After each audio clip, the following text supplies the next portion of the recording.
হামলা হচ্ছে।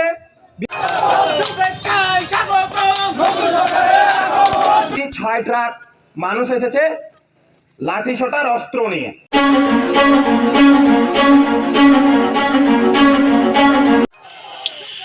অন্যায়ের বিরুদ্ধে ডাইরেক্ট অ্যাকশন, লুটতরাজের বিরুদ্ধে ডাইরেক্ট অ্যাকশন, দেশব্যাপী লুটতরাজ, ভাঙচুর, হুমকি, মারামারি সহ চলমান সংকট নিরসনের ছাত্র নাগরিকের সমাবেশ।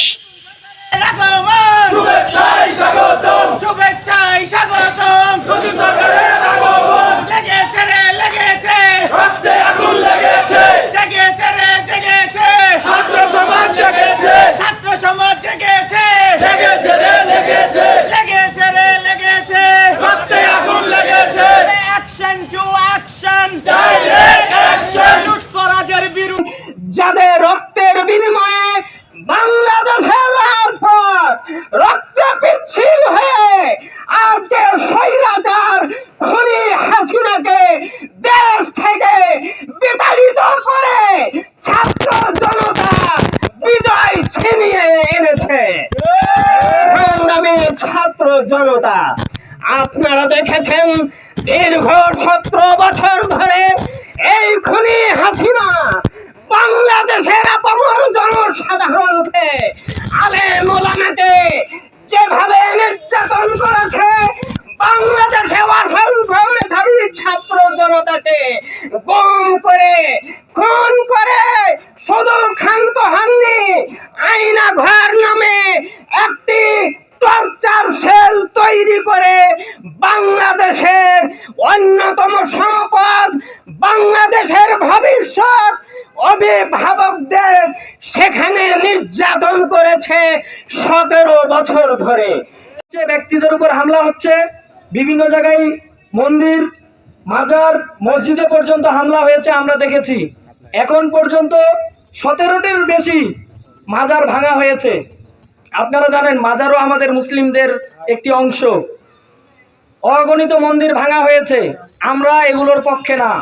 দেশে যারা সাম্প্রদায়িকতা ছড়িয়ে দিচ্ছে, এই বিষ বাষ্পের কালো হাত আমরা শিক্ষার্থীরা ভেঙে দিব। আপনারা যারা 16 বছরে স্বৈরাচার হাসিনার অবস্থান নড়চড় করতে পারেননি, আমরা 20 দিনে সেই স্বৈরাচার হাসিনাকে দেশ ছাড়া করেছি। এমন ভাবে দেশ ছাড়া করেছি, তার প্রিয়, তার বন্ধু প্রতিম রাষ্ট্র ভারতও তাকে এখন রাখতে অস্বীকার করে। আমেরিকার সাথে তার খুব ভালো সম্পর্ক। তার ছেলের $11 বিলিয়ন সেই দেশে আছে। আপনার জনগণের টাকার $11 বিলিয়ন তার সেই দেশে আছে। সেই দেশ পর্যন্ত অস্বীকার জানিয়েছে তাকে সেই দেশে আশ্রয় দেওয়ার জন্য।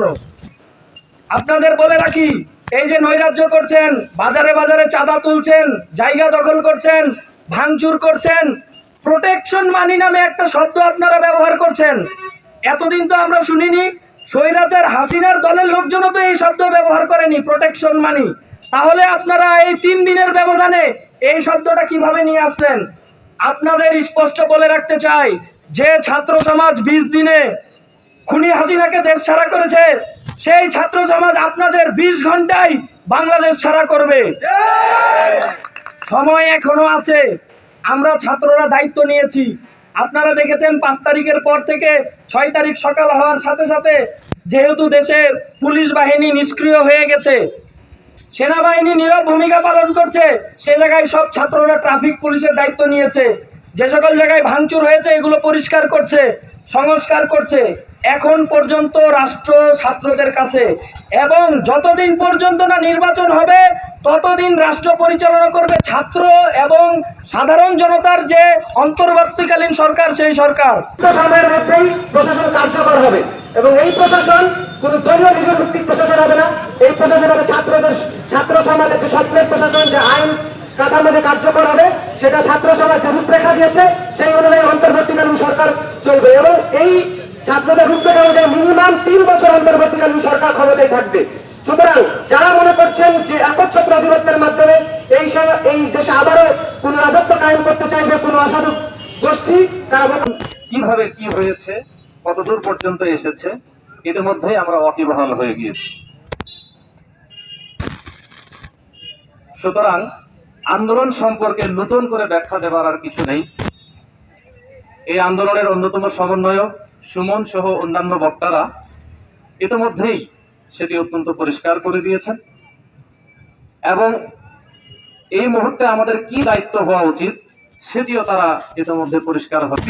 স্বার্থ হাসিলের উদ্দেশ্যে ঘরবাড়ি ভাঙচুর, দোকানপাট লুটতরাজ, জায়গা জমি দখল, এটি কোনো দেশপ্রেমিক নাগরিকের কাজ হতে পারে বা লিপ্ত থাকবে। সর্বাত্মক প্রতিরোধ গড়ে তুলতে হবে তাদের বিরুদ্ধে এবং এর মধ্যে কিছু রিউমার, কিছু গুজব ছড়ানো হচ্ছে, সেই গুজবগুলোর ব্যাপারে আমাদের অত্যন্ত সতর্ক থাকতে হবে। কারণ এত বড় একটি আন্দোলন, এক সফল আন্দোলন, সেই আন্দোলনটিকে ধূলিসাৎ করবার জন্যে, সেই আন্দোলনের ফসল যেন এই ছাত্র জনতা ঘরে তুলতে না পারে, সেটিকে নস্যাৎ করবার জন্যে দেশি বিদেশি ষড়যন্ত্র চলমান আছে।